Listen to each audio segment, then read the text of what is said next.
ప్రజాస్వామ్య వ్యవస్థలో చట్టసభలు మాత్రమే కాకుండా అసెంబ్లీలు, పార్లమెంట్లే కాకుండా గ్రామ సచివాలయాలు, మండల సచివాలయాలు, జిల్లా పరిషత్తులు ఇవన్నీ సమగ్రంగా పనిచేస్తేనే గ్రామాల సమగ్ర అభివృద్ధి జరుగుతుంది. ఇవాళ వార్డు మెంబర్కు తెలిసినటువంటి సమస్యలు సర్పంచ్కు ఉండేటువంటి అవగాహన గ్రామం పట్ల ఎంపీపీకి ఉండదు, ఒక జెడ్పీటీసీకి ఉండదు, ఒక ఎమ్మెల్యేకి ఉండేటువంటి ఆస్కారం లేదు, పార్లమెంట్ సభ్యుడికైతే అసలే ఉండేటువంటి ఆస్కారం లేదు. గ్రామ సచివాలయాలు ఎంత ఎఫెక్ట్గా జరిగితే, ఎంత గొప్పగా పనిచేస్తే గ్రామీణ ప్రాంత ప్రజల సమస్యలు అంత గొప్పగా పరిష్కారం ఆస్కారం ఉంటుంది. కానీ రాను రాను రాను రాను గ్రామ పంచాయతీలని, మండల పరిషత్తులని, జిల్లా పరిషత్తులను అవి ఒక నిర్వీర్యం చేసి పడేసి బాసుల ఆదేశాలతో నడిచేటువంటి స్థాయికి దిగజార్చిండ్రు.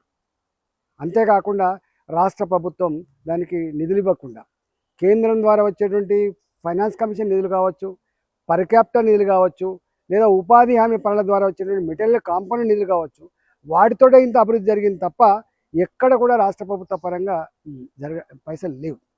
దానివల్ల ఇవాళ అనేక గ్రామాలలో సర్పంచులుగా ఎన్నికైన వాళ్ళు, వార్డు మెంబర్ ఎన్నికైన వాళ్ళు, ఎంపీటీసీలుగా పనిచేసిన వాళ్ళకు బిల్లులు రాక ఇవాళ వాళ్ళ ఆఫీసుల చుట్టూ తిరగలేక, వాళ్ళ కమిషన్లు ఇచ్చుకోలేక అనేక మంది సూసైడ్ చేసుకున్నారు, సూసైడ్ అటెంప్ట్ చేసుకున్నారు. ఇలా ఏడుస్తూ ఉన్నారు, గురగొర ఏడుస్తూ ఉన్నారు. మేము మా భార్యల పుస్తల మట్టలు అమ్మి మేము సర్పంచ్లు గెలిచినాం, మా భార్యల పేరిట ఉన్నటువంటి ఆస్తులు అమ్ముకొని మేము పనులు చేసినాం, భూములు అమ్ముకున్నాం, ఇళ్ళు అమ్ముకున్నాం, కానీ మా బిల్లులు రావట్లేదని చెప్పి ఎంత ఏడ్చిందో మనం చూసినాం. ఇవాళ 2 ఏళ్ళు అవుతుంది కాంగ్రెస్ పార్టీ అధికారంకి వచ్చి, ఇంతవరకు వాళ్ళ పాత బిల్లులు చెల్లించలేదు.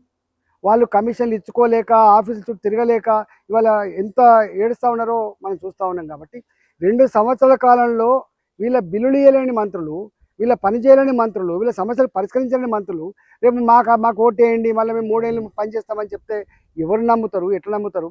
ఇవాళ బీఆర్ఎస్ పార్టీ ఏమో ఆనాడు బిల్లులు పెండింగ్ పెట్టింది వాళ్ళు, గ్రామ పంచాయతీలను నిర్వీర్యం చేసింది వాళ్ళు. ఇవాళ మళ్ళీ మాకు ఓటేయండి అంటే నీ చేతిలో ఏమున్నది? కత్తి కాదు, నీ నెత్తి కాదు, నువ్వు గెలిచి చేసేది కూడా ఏం లేదు. ఇవాళ అధికార పార్టీని కూడా, కాంగ్రెస్ పార్టీని కూడా, ప్రభుత్వాన్ని కూడా 2 ఏళ్ళుగా చూస్తూ ఉన్నారు. కాబట్టి మీ మీద నమ్మకం లేదు. కాబట్టి ఇవాళ అంతో ఇంతో గ్రామీణ ప్రాంతాలలో పెరిగిన చెట్లు కావచ్చు, పారే మురికి కాలువలు కావచ్చు, నడిచే సిమెంట్ రోడ్లు కావచ్చు, కనబడుతున్నటువంటి గ్రామ పంచాయతీ భవనాలు కావచ్చు, అంగన్వాడీ భవనాలు కావచ్చు, కట్టిన రైతు వేదికలు కావచ్చు, ఇవాళ శ్మశాన వాటికలు కావచ్చు, లేదా తడి చెత్త పొడి చెత్త షెడ్లు కావచ్చు, ఇవన్నీ కూడా కేంద్ర ప్రభుత్వ నిధుల ద్వారా అయినాయి తప్ప ఇంకోటి కాదు. ఇవాళ చౌరస్తాల్లో పెట్టినటువంటి హైమాక్స్ లైట్లు, ఇవాళ పట్టణాల పేరిట, స్మార్ట్ నగరాల పేరిట, అమృత నగరాల పేరిట ఇవాళ ఇవన్నీ డెవలప్మెంట్ అంతా కూడా కేంద్ర ప్రభుత్వం చేస్తూ ఉన్నాయి తప్ప వీళ్ళు చేసేది ఏమీ లేదు. కాబట్టి ఏదో మాకు ఓటేస్తే మేము చేస్తే ఏం చేస్తామని చెప్పి ఓటేస్తాం. అందుకని ప్రజలు గమనించమని చెప్పి కోరుతా ఉన్నా. దయచేసి వీళ్ళ మాయమాటలు నమ్మి మనం ఓటేస్తే మళ్ళీ మోసపోయేటువంటి ఆస్కారం ఉందని చెప్పి భావిస్తూ ఉన్నాం. మీ మధ్యలో ఉండి, మీతో ఉండి, మీ సమస్యలు అర్థం చేసుకొని మీ సమస్యలు పరిష్కరించుకోవడం కావాలి. ఓ ఎంఆర్ఓ ఆఫీస్లో పని ఉంటుంది, ఓ ఎంపీడీ ఆఫీస్లో పని ఉంటుంది, ఓ పోలీస్ స్టేషన్లో పని ఉంటుంది, రేపు ఏమైనా నీ ఇంట్లో పర్సనల్ పనులు ఉంటాయి. ఇవన్నిటి పట్ల అవగాహన ఉండి చేసేటోడు కావాలి తప్ప ఈ పూటకు ఎక్కడి నుంచో వచ్చి ఇలా లక్షల రూపాయలు ఖర్చు పెడతాం, కోటి రూపాయలు ఖర్చు పెడతాం, దావతుల మీద దావతులు ఇచ్చి పైసలు ఇచ్చి రేపు గెలుస్తా అంటే మళ్ళీ గ్రామాల్లో గిట్లే ఉండేటువంటి ఆస్కారం ఉంటుంది. కాబట్టి దయచేసి ప్రజలు ఆలోచించుకోమని చెప్పి కోరుతా ఉన్నా. ఇవాళ సంవత్సరాలుగా నీ గ్రామాన్ని పట్టుకొని ప్రజల్ని నమ్ముకొని ఇలా పనిచేసే కార్యకర్తలకు ఓట్లేండి తప్ప ఈ పైసలను చూసి దావతులు ఇచ్చని చూసి ఓటేస్తే ఆగమైపోయేటువంటి ఆస్కారం ఉంటుందని చెప్పి ఆలోచించమని చెప్పి కోరుతాను. ఇప్పటికే పీక్ వచ్చింది.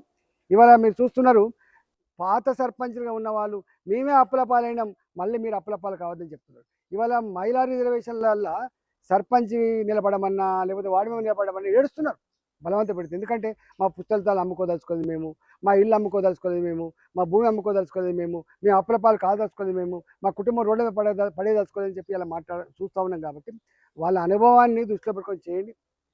ఇప్పటికే వార్డు మెంబర్ నుంచి మొదలుపెట్టి ఎంపీ స్థాయి వరకు, ఎమ్మెల్యే అయినా ఎంపీ అయినా ఇట్లా పైసలు ఖర్చు పెట్టుకొని వాళ్ళు గెలిచి వాళ్ళ ముఖాలు ఇలా కలలేకుండా పోయింది. ఇది పెరిగింది, ఇది ఎక్కడొక్కడ విరగాలి. కాబట్టి ఆ విరగాల్సినటువంటి సందర్భంలో దాన్ని విరిచే బాధ్యత ప్రజల మీదనే ఉంటుంది. దయచేసి ఈ పూటకు ఒక పూటకు వాడు దావత్ ఇస్తుందని చెప్పి, ఈ పూటకు వాడు 500 రూపాయలు 1000 రూపాయలు ఇస్తుందని చెప్పి మనం అదైతే రేపు 5 ఏళ్ళు మళ్ళీ నరకం అనుభవించేటువంటి ఆస్కారం ఉంటుంది. కాబట్టి దయచేసి విజ్ఞులు మీరే, ప్రజాస్వామ్యాన్ని కాపాడాల్సింది మీరే, ఇవాళ మన బతుకులు బాగు చేసుకోవాల్సింది మీరే. కాబట్టి ప్రజాస్వామ్యంలో అంతిమ న్యాయ నిర్ణేతలు ప్రజలే. కాబట్టి ప్రజలే చరిత్ర నిర్మాతలు. కాబట్టి మీరు మీ బాధ్యతని ఎఫెక్ట్గా ఇవాళ చేయాలని చెప్పి నేను విజ్ఞప్తి చేస్తా ఉన్నా.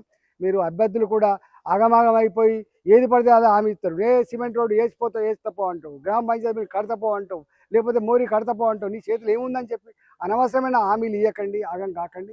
ఇవాళ ప్రజలకు ఒకటే చెప్పండి, మీ మధ్యలో ఉంటాం, మీతో ఉంటాం, మాకున్నంతలో మేము అభివృద్ధి చేస్తామని చెప్పి, ఉన్నంతలో మీ సమస్యల పరిష్కారంలో మీ బిడ్డగా ఉంటామని చెప్పి మాట్లాడి తప్ప వేరే మాట్లాడద్దని చెప్పి నేను విజ్ఞప్తి చేస్తా ఉన్నా.